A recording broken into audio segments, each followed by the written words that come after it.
पुस्तकाच्या प्रस्तुत प्राप्त प्रसंगी कीर्तन रूपी सेवेकरता निवडलेला अभंग संत सम्राट वैराग्याची मूर्तिमंत पुतळी वारकरी संप्रदायाचे कळस विश्ववंदनीय श्रीमंत तुकोबारायांचा चार चरणाचा तुमच्या आमच्या सर्वांच्या परिचयाचा गोड असा अभंग आजच्या या कीर्तन रूपी सेवेकरता निवडला. विठाल विठाल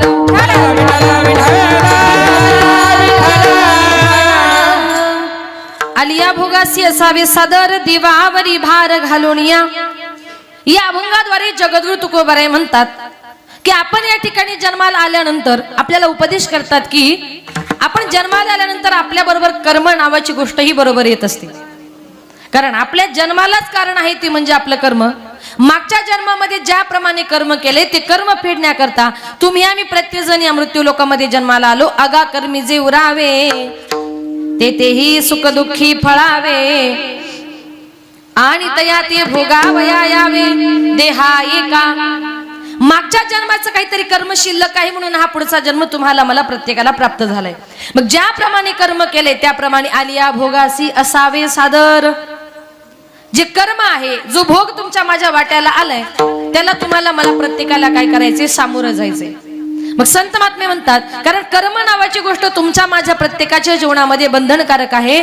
ज्याप्रमाणे कर्म केले कर्म नावाची गोष्ट देवादिकांना सुद्धा चुकली नाही हो. तुमच्या आमच्यासारख्या सामान्य माणसाचं काय कर्म देता झाले प्रयत्न करता काही न चाले. चौघे पुत्र दशरथा मृत्यू समयी एकही नवता. दशरथ राजाच्या पोटी देव जन्माला आले होते राम लक्ष्मण भरत शत्रुघ्न. पण मरते समयी पाणी पाजायला त्याचा एकही मुलगा शिल्लक त्याच्या जवळ राहिला नव्हता. याला कारण का त्याचं कर्म. मग त्याचं कर्म कुठलं ऐका. एक दिवस दशरथ राजा जंगलामध्ये शिकारी करता गेलेला असताना दुपारची वेळ झाली एकही शिकार हातामध्ये मिळत नव्हती. दशरथ राजा कंटाळला. त्याने ठरवलं समोर पाण्याचा तलाव आहे. दुपारच्या वेळेला कुणीतरी प्राणी तिथे पाणी पिण्याकरता येणार आणि पाण्याचा आवाज झाला का त्या दिशेने आपण बाण मारायचा. म्हणून घनदाट जंगलामध्ये दशरथ राजा झाडावर लपून बसलेला असताना त्याच वेळामध्ये श्रावण बाळ आपल्या आंधळ्या आई बापाला घेऊन काशी यात्रेला चालला होता. उन्हाळ्याचे दिवस होते. दुपारच्या वेळेला त्यांना आपल्या आई बापाची कावड एका झाडाखाली ठेवली. आई बापानं सांगितलं बाळा खूप तहान लागली जंगलातून कुठून तरी पिण्याकरता पाणी घेऊन ये. म्हणून श्रावण बाळानं आपल्या आंधळ्या आई बापाची कावड एका झाडाखाली ठेवली आणि तो पाणी आणण्याकरता जंगलामध्ये गेला. त्या तळ्याजवळ गेला. त्याने लांबूनच कमंडलू पाण्यामध्ये बुडवला. शास्त्र असं सांगतं खास करून महिलांकरता सांगते त्या मुलांना खाली बसवा बरं खाली बसवा. ए बाळा खाली बस. शास्त्र असं सांगतं महिलांकरता की कुठल्याही पाहुण्या माणसाला पाणी देताना आपल्या बोटाचं जे काही नख आहे त्या नखाचा स्पर्श पाण्याला होता कामा नाही. कारण आपल्या नखामध्ये जेवढं विष असतं तेवढं कशातच नाही. आपण म्हणतो एखाद्या तहानलेल्या माणसाला पाणी जर दिलं तर पाण्यासारखं पुण्य नाही. पण बोट बुडून जर पाणी दिलं तर विष पाजल्याचं पाप लागतं. तर कीर्तनाला जर गेलो काही काही बायका असं अर्ध बोट त्या ग्लास मध्ये बुडवतात आणि म्हणतात प्या पाणी. कोण पिलो. म्हणून पाणी देताना जरा जपून. म्हणून पूर्वीच्या काळी साधूच्या कमंडलूला कडी असायची का तर नखाचा स्पर्श पाण्याला होऊ नये याकरता. लांबूनच कमंडलू पाण्यामध्ये बुडवला. पाण्याचा आवाज झाला. दशरथ राजाला वाटलं नक्कीच कोणीतरी प्राणी पाणी पिण्याकरता आला. त्यानं पुढचा मागचा विचार न करता बाण मारला आणि तोच बाण श्रावण बाळाच्या छातीमध्ये जाऊन लागला. श्रावण बाळ विव्हळला खाली पडला. आई बापाला तहान लागली बाळ गेला पाण्याला. आई बापाला तहान लागली बाळ गेला पाण्याला. दशरथाने बाण मारिला श्रावण बाळाला. दशरथाने बाण मारिला श्रावण बाळाला. बाण लागल्याबरोबर तो श्रावण बाळाच्या छातीमध्ये जाऊन लागला. श्रावण बाळ विव्हळला खाली पडला. सर आला तो धावून आला काळ विव्हळला श्रावण बाळ. आई गे अर्थ ओढणी हाक तो पडला जाऊन झोक.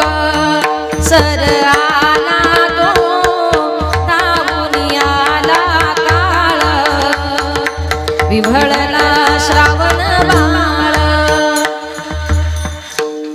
श्रावण बाळ विव्हळला खाली पडला. दशरथाच्या लक्षात आलं की अरे माझ्या हातून कुठल्या तरी प्राण्याची शिकार नव्हता, माणसाची शिकार झाली.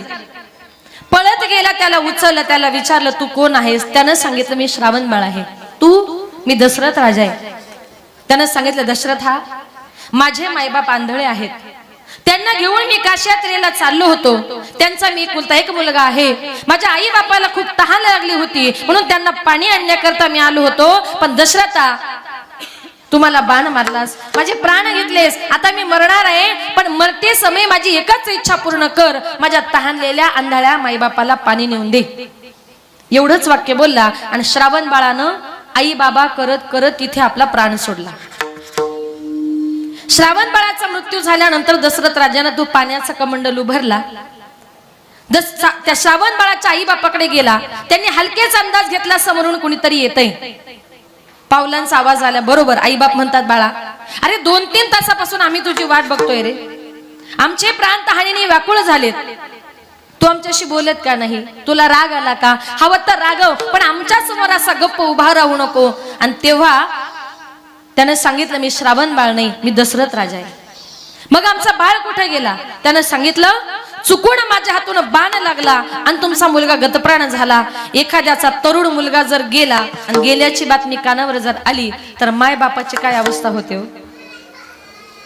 दोघा नवरा बायकोने आंबरडा फोडला. सांगितलं दशरथा, अरे आमचा एकुलता एक मुलगा, त्याच्या जीवावर आम्ही या जगामध्ये जगत होतो, त्याच्या जीवावर आम्ही या जगामध्ये फिरत होतो. आता आमचा मुलगाच गेला, आमचा जगून फायदा तरी काय? आमच्या मुलाच्या पाठीमागे आम्ही सुद्धा मरणार आहोत. पण दशरथा, तुला एकच सांगू, ज्याप्रमाणे आम्ही पुत्र वियोगाने मरणार आहोत त्याप्रमाणे तू सुद्धा पुत्र वियोगानेच मरशील.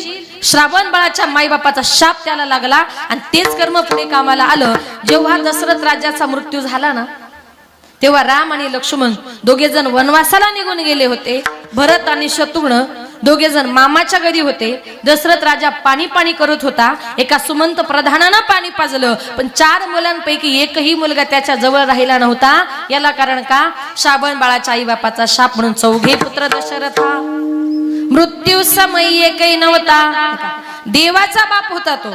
देवाच्या बापाला सुद्धा कर्म नावाची गोष्ट चुकली नाही, मग ते कर्म तुम्हाला मला चुकेल. म्हणून संत महात्मे म्हणतात, ज्याप्रमाणे कर्म केले, कर्मे श्रीराम वनवासा गेला, कर्मे श्रीराम वनवासा गेला, कर्मे दशरथ वियोगी मेला, कर्मे दशरथ वियोगी मेला, कर्मे रावण क्षय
कर्मे श्रीराम वनवासा गेला, कर्मे दशरथ योगी मेला, कर्मे रावण क्षय पावला, वियोग घडला सीता देवी. देवाला सुद्धा कर्म चुकलं नाही. प्रभू रामचंद्रांना सुद्धा आपलं घरदार सोडून 14 वर्ष दूर राहावं लागलं. कर्मे दशरथ वियोगी मेला. देवाच्या बापाला सुद्धा कर्म चुकलं नाही. कर्मे रावण क्षय पावला आणि वियोग घडला सीता देवी. देवाला स्वतःच्या बायकोचं, स्वतःच्या बापाचं, स्वतःचं कर्म सुद्धा चुकवता आलं नाही, कारण कर्म नावाची गोष्ट ही कुणाला चुकत नाही. ज्याप्रमाणे केले त्याप्रमाणे तुम्हाला मला त्या भोगाला प्रत्येकाला सामोरं जायचंय. अभंगाची प्रथम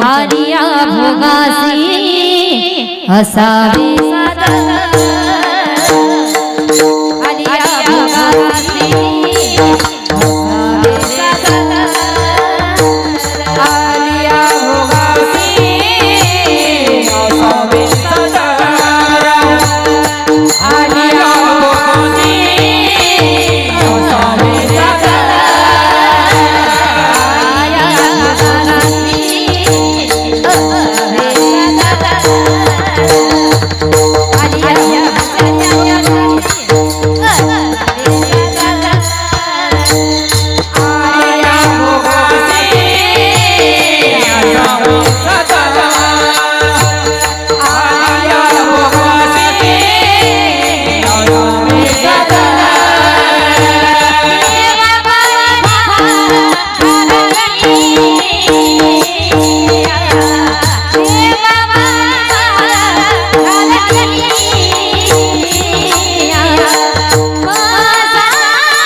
आलिया भोगासी असावे सादर देवावरी भार घालोनिया. तुकोबराय म्हणतात तुमच्या माझ्या प्रत्येकाच्या वाट्याला जो भोग आलाय त्या भोगाला तुम्हाला मला प्रत्येकाला सामोरं जायचंय. संसार करत असताना माणसाच्या जीवनामध्ये सुख दुःखाचे चढ उतार चालू असतात. दुःख जास्त असतं आणि सुख कमी असतं. अनेक दुःखाची संकट आपल्यावर येत असतात, पण संत महात्मे म्हणतात त्या दुःखाला त्या संकटाला माणसाने कधीच घाबरून जायचं नाही. संकटाला घाबरलं की दुःख अंगावर येतं, संकट अंगावर येतं. त्याला काय करायचं, संकटाचा सामना करायला शिका. संकटाचा सामना जर केला तर संकट घाबरून पळून जाईल, पण तुम्ही हतबल जर झालात संकट तुमच्या अंगावर आल्याशिवाय राहणार नाही. पण तरी तुकोबराय म्हणतात मग तुम्ही संकटाचा सामना करताय, त्या दुःखाचा सामना करताय, पण तरीही जर ते दुःख तुमच्या समोर अंगावर येत असेल तर देवावरी भार घालून या. शेवटी त्या दुःखाचा भार तुम्ही देवावर घाला, आणि देवावर जर भार घातला तर माझा भगवान परमात्मा तुमच्या माझ्यावरचं प्रत्येकावरचं दुःख दूर केल्याशिवाय राहणार नाही. पण त्याच्याकरता तेवढी भक्ती आणि तेवढा भाव हा भगवान परमात्म्याकरता फार महत्वाचा आहे. संत महात्मे म्हणतात देवाने हा जो काही नरदेह तुम्हाला मला दिलाय, जन्माला आल्यानंतर एक भगवंत एक देव तुम्हाला मला आपलासा करायचा आहे. कारण आपल्या हिंदू धर्मामध्ये जवळजवळ 33 कोटी देव आहेत, पण 33 कोटी देवांपैकी आपला तो कुठला तरी एक भगवंत आपला करा. आणि अनेकांच्या पाठीमागे जर लागले तर त्याच्यामुळे काय होतं, एक सुंदर उदाहरण सांगते का. एका गावामध्ये एक वारकरी बाबा आषाढी यात्रेच्या निमित्ताने पंढरपूरला निघाल्यानंतर त्याने आपल्या मुलाला सांगितलं, बाळा पंढरपूरच्या आषाढीची वारी आहे, मी जरा 2-4 दिवस पंढरपूरला चालू, तू काय कर, मी गेल्यानंतर पहाटे 4 वाजता उठून जरा देवपूजा करत जा. मुलानं सांगितलं, बाबा पहाटे 4ला उठणं मला काही जमणार नाही आणि मी काय देवपूजा करणार नाही. बाबांना सांगितलं, असं नको करू बाळा, मी 50 वर्षापासून देवपूजा करतोय, पण तू जर 4 दिवस केली नाही तर बाळा एवढ्या वर्ष केलेली देवपूजा फुकट जाईल. मुलगा म्हणता, ठीक आहे बाबा, तुम्ही पंढरपूरला जा, मी बरोबर घरी देवपूजा करतो. आता बाप पंढरपूरला निघून गेला. पहाटे 4 वाजता आई उठली. आई म्हटली, बाळा उठ, अरे जरा देवपूजा करून घे. मुलगा म्हटला, काय गाई, अगं पहाटे 4ची चांगली साखर झोपेची वेळ आणि सारखी कटकट लावली, देवपूजा कर देवपूजा कर. म्हटली, बाळा अरे तो देव आहे, त्याला कटकट म्हणू नये. अगं कटकट नाही तर काय. रागाच्या भरात उठला, देव घरात गेला, देवघरातले सगळे देव गोळा केले आणि देवांना घेऊन रागाने डायरेक्ट एका विहिरीवरच आंघोळ करायला गेला. आता विहिरीवर आंघोळ करता करता त्याच्या मनात विचार आला, म्हटला रोज पहाटे 4 वाजता उठायचं, या 10-12 देवांसाठी विहिरीतून म्हटलं पाणी काढायचं, त्यांच्या प्रत्येकाला आंघोळ घालायची, त्यांना चांगलं चोळायचं, मग पुसायचं, मग गंध लावायचा, मग देवघरात मांडायचे, मग फुलं ठेवायचे. किती टाइमपास आहे म्हटला. मग देवपूजा कमी कशी करावी लागेल, त्यानं काय केलं, विहिरीवर आंघोळी करता गेला ना, गेल्याबरोबर त्यानं देवांची आंघोळ करता करता 5-6 देव रागाने विहिरीमध्येच टाकून दिले. बाकीचे देव घेऊन घरी गेला, देवासमोर बसला. आईनं सांगितलं, बाळा तू एवढा नाराज का.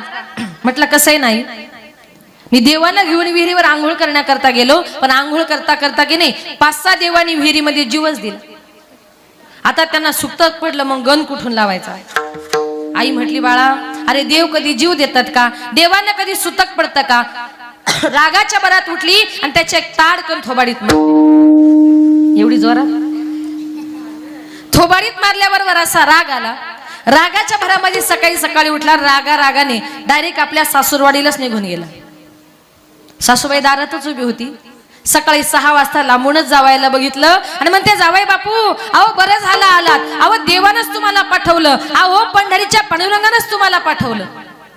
जावाई म्हटलं, सासूबाई सकाळी 6 वाजता एवढं कौतुक कशा करता चाललंय, देवानं पाठवलं, पांडुरंगानं पाठवलं. ती म्हटली, कसा ना जावाई बापू, काल तुमचे वडील आमच्या घरी आले, तुमच्या सासऱ्यांना अगदी जबरदस्तीने पंढरपूरला घेऊन गेले. मला कालपासून चिंता पडली होती, देवपूजा कोण करेल, देवपूजा कोण करेल. म्हटली, बरं झालं तुम्ही टाइमावर आलात. म्हटलं तिकडून सुटलो आणि इकडे आलो. आता पहाटे 4 वाजता सासूबाईंनी उठवलं. आता जावयाची देवपूजा म्हटल्यानंतर सासूबाईंनी अगोदरच सुगंधी फुले, सुगंधी अगरबत्त्या, सुगंधी अत्तर, सगळ्या सुगंधी वस्तू आणून ठेवल्या आणि जावई बापूनं देवपूजा करायला सुरुवात केली. आता आपली शेजारी बाई आपल्या वासावरच असते ना, तिला लगेच वास गेला आणि ती आली. ती म्हटली, काय हो तुम्ही रोजच देवपूजा करता, पण तुमच्या घरातून आज इतका सुगंध कशाचा येतोय. ती म्हटली, कसं आहे ना, काल आमचे हे पंढरपूरला गेले, योगायोगाने जावई आले. मग जावयाची देवपूजा म्हणजे सगळ्या कशा हायफाय गोष्टी पाहिजे. म्हटली काय ग, तुझे जावई देवपूजा पण करतात? म्हटली हो, अगदी उत्तम प्रकारे, अगदी छान प्रकारे. मग म्हटली बरं झालं, आमचे हे पण कालच पंढरपूरला गेलेत, जरा तुझी पूजा झाली का माझी पण करायला पाठव. त्यानं ऐकलं. तो म्हटला आता आपलं काही खरं नाही, रोज पहाटे 4 वाजता उठायचं, या 2-4 घरची देवपूजा करायची, त्यापेक्षा म्हटलं मीच जातो आणि एखाद्या विहिरीमध्ये जीव देतो. इतका देवपूजेला कंटाळा आला. रागाच्या भरामध्ये सकाळी सकाळी उठला, रागाने विहिरीकडे चालला. विहिरीच्या जवळ गेला, विहिरीमध्ये जीव देणार तेवढ्यात ते विहिरीचा मालक म्हटला, अरे थांब, माझ्या विहिरीमध्ये कशाला जीव देतोस? तुला जर कामाचा कंटाळा आला असेल ना तर माझ्या घरी चल, मी तुला कुठलंच काम सांगणार नाही. माझ्या घरी 2 टाइम नाश्ता, 2 टाइम जेवण, 2 टाइम चहा, दिवसभर आराम. माझ्या घरी तुला एकच काम करायचंय, फक्त पहाटे 4 वाजता उठून देवपूजा. देवतारी त्याला कोण मारी? म्हणजे देवाने जर ठरवलं हे कार्य तुमच्याकडून करून घ्यायचंय तर तो भगवान परमात्मा तुमच्याकडून ते करून घेतल्याशिवाय राहणार नाही. म्हणून देवाचा कंटाळा करायचा नाही. कारण का, या जगामध्ये आपल्याला वाचवणारा तोच आहे. आपुला तो एक देव करुणे गावाते नवीन जीवा सुख नोहे. आपुला तो एक देव करुणे गावाते नवीन जीवा सुख नोहे. आपुला तो एक देव करुणे गावाते नवीन जीवा सुख नोहे. आपुला तो एक देव करुणे गावाते नवीन जीवा सुख नोहे. आपुला तो एक देव करुणे गावाते नवीन जीवा सुख नोहे. आपुला तो एक देव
आपुला तो एक देव करुणी घ्यावा तेने विन जीवा सुख नोहे. एक भगवंत आपलासा करा, एक देव जर आपलासा केला तर ते त्याशिवाय या संसारामध्ये तुम्हाला आम्हाला कुठल्याही प्रकारचे सुख नावाची गोष्ट मिळणार नाही. मग भगवंताने त्याचं नामचिंतन करण्याकरता जर देह दिलाय तर या देहाने त्याचं नामचिंतन केलं पाहिजे. वाईट मार्गाने आपलं जीवन कधीच माणसानं संपवायचं नाही. काही लोक आयुष्यभर व्यसन करतात, व्यसनामध्ये आपलं आयुष्य खर्च करतात आणि आयुष्यभर जर तुम्ही व्यसनच करत राहिला त्याच्यामुळे काय होतं. पुरुष लोकांकरता उदाहरण सांगते, जरा नीट ऐका. एका गावात एक मनुष्य सकाळपासून संध्याकाळपर्यंत फक्त दारू प्यायचा. बायकोकडे लक्ष नाही, मुलांकडे लक्ष नाही, कुणाकडेच नाही. शेवटी त्याची बायको कंटाळली आणि तिच्या बापाकडे गेली आणि सांगितलं, बाबा काय नवरा बघून दिला हो, माझ्याकडे लक्ष नाही, लहान लहान मुलं त्यांना प्यायला दूध मिळत नाही, मला 2 वेळेचं अन्न खायला मिळत नाही. बापानं सांगितलं, मुली दिल्या घरी सुखी राहा. तू म्हणते ना मुलांना दूध मिळत नाही, मग हवं तर एक जरा उत्तर सांगा, तुम्हाला बकरी कळते का शेळी? दोन्ही कळतं ना. एक माणूस म्हटला आम्हाला फक्त बोकडच कळतो. हा, मग आता तिच्या बापाने सांगितलं, बाबा ही शेळी तुला घेऊन जा, मुलांना दुधाला कामी येईल. त्या बायकोने ती आपल्या माहेरावरून शेळी आणली. आता नवरा खाणारा पिणारा होता, त्याने ती शेळी बघितली, जिभल्यात चाटायला लागला. बायकोला म्हटलं, एवढी मोठी शेळी देते का ग पार्टीला? बघा, दारुडे माणसं स्वतः काही करत नाही आणि दुसऱ्यांना दिले ते पण राहू देत नाही. मग तिनं सांगितलं, माझ्या बापाच्या घरून आणली म्हटली, अजिबात माझ्या शेळीला हात लावायचा नाही, अजिबात म्हटली वाकड्या नजरेने बघायचं नाही. पण तिला माहिती होतं, माझा नवरा खातो पितो म्हणजे एक दिवस माझी शेळी चोरीला जाणार. मग ती बाई इतकी हुशार, शेळी बांधताना अशी बांधायची का बेडरूमच्या खिडकीतून रात्रभर ती फक्त त्या शेळीलाच बघायची. नवऱ्याने विचार केला, ही रात्रभर शेळीला बघते, हिची शेळी चोरायची तरी कशी. त्याने विचार केला, म्हटला रात्रीच्या अंधाराचा फायदा घ्यायचा आणि हिची शेळी चोरायचीच म्हटलं. आता रात्रीच्या वेळेला अमावस्येच्या रात्री त्यानं ठरवलं शेळी चोरायची. अमावस्येच्या रात्री 2-2:30च्या सुमारास तो तिची शेळी चोरण्याकरता गेला. त्याला वाटलं बायको झोपली की काय. त्यानं तिची ती शेळी नेली, तिची पार्टी विरटी केली. सकाळी उठला, स्नान संध्या देवपूजा झाली आणि सकाळी सकाळी गोठ्यामध्ये असा फेरफटका मारायला गेला. बघतो तर काय, त्या गोठ्यामध्ये शेळी तशीच. बायकोला म्हटला, काय ग, गोठ्यामध्ये शेळी तशीच कशी काय. ती बायको म्हटली, अहो त्या शेळीचा मरू द्या, पण रात्री 2 वाजता गोठ्यातून तुम्ही आपलं काळं कुत्र कुठं घेऊन गेले होते. कुत्र्याचीच पार्टी केली ना.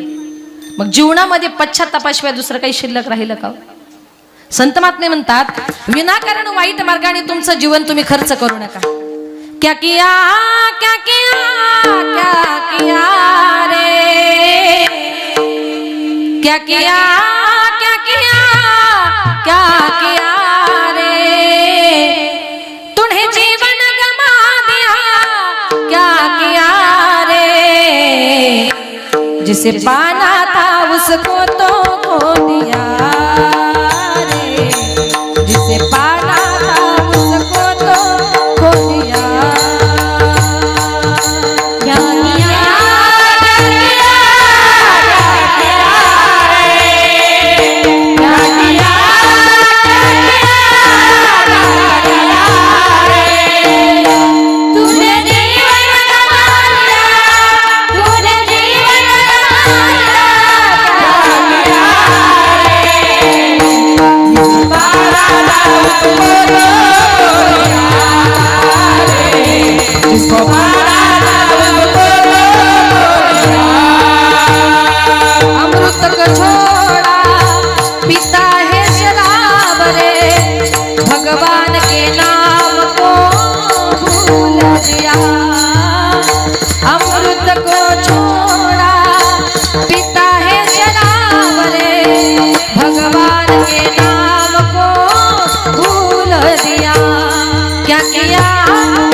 जीवनामध्ये जे पाहिजे त्याच्या मागे जात नाही, वाईट मार्गाला जातात.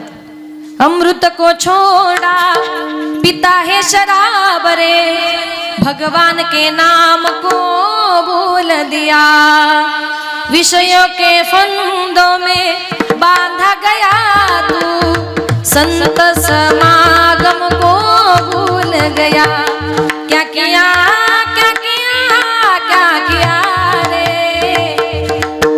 अशा प्रकारे जे पाहिजे ना त्याच्या पाठीमागे जात नाही. संत महात्मे म्हणतात, तुकडोजी महाराजांनी सांगितले, आमच्या सगळ्या संतांनी सांगितले, संताची संगत करा, भगवान परमात्म्याचं नामचिंतन करा आणि विनाकारण वाईट मार्गाने जर गेलात तर संत महात्मे म्हणतात, भवसागर रूपी नदीमध्ये कुठे वाहून जाल ना आपल्याला सुद्धा समजणार नाही.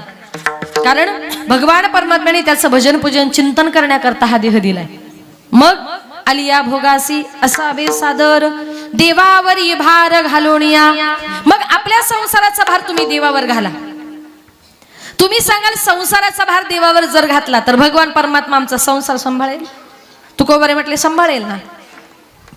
एखादं उदाहरण तरी द्या म्हणजे आम्हाला विश्वास ठेवायला. बघा, ज्या वेळेला माझे संत गोरोबा काका विठ्ठलाचे भक्त कुंभार समाजामध्ये कुंभार जातीमध्ये जन्माला आले. दिवसभर माती तोडवायची, चिखल तोडवायचा, मडके घडवायचे आणि रात्रंदिवस विठ्ठलाचं चिंतन करायचं. एक दिवस गोरोबा काकांची बायको त्यांच्या जवळ आली आणि सांगितलं, हो घरामध्ये प्यायला पाणी नाहीये, शेजारून जरा पाणी घेऊन येते, मी येईपर्यंत जरा आपल्या बाळावर लक्ष ठेवा. ते 7-8 महिन्याचं रांगणारं बाळ तिनं आपल्या घरामध्ये सोडलं. पण गोरोबा काका जेव्हा बायको सांगत होती बाळावर लक्ष ठेवा, तेव्हा गोरोबा काकांचं आपलं विठ्ठल विठ्ठल विठ्ठला हरी ओम विठ्ठला, विठ्ठलाचं चिंतन चालू होतं. बायको काय म्हटली गोरोबा काकांनी ऐकलंच नाही. बायको निघून गेली. ते छोटंसं रांगणारं मूल आईला घरामध्ये इकडे तिकडे शोधू लागलं. आई कुठे दिसत नाही. बाहेर बापाचा आवाज येत होता म्हणून गोरोबा काकाच्या जवळ चिखलापर्यंत ते मुलं गेलं. पण गोरोबा काका मात्र विठ्ठलाच्या चिंतनामध्ये मग्न असल्यामुळे अक्षरशः ते बाळ रांगत रांगत चिखलामध्ये गेलं. गोरोबा काकाने पायाखाली तुडवलं पण भान नाही. नवलाची गोष्ट ऐका सखे बाई, नवलाची गोष्ट ऐका सखे बाई, नवलाची गोष्ट ऐका सखे बाई, नवलाची गोष्ट ऐका सखे बाई. कुंभाराने बाळा तुडविले बाई, कुंभाराने तुडविले पायी, नवलाची गोष्ट ऐका सखे बाई, नवलाची गोष्ट ऐका सखे बाई. कुंभाराने तुडविले बाई,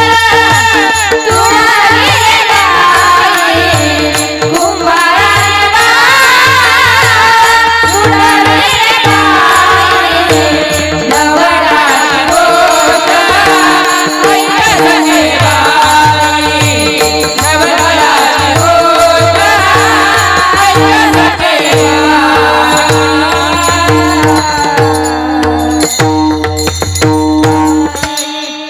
काय नवल घडलं.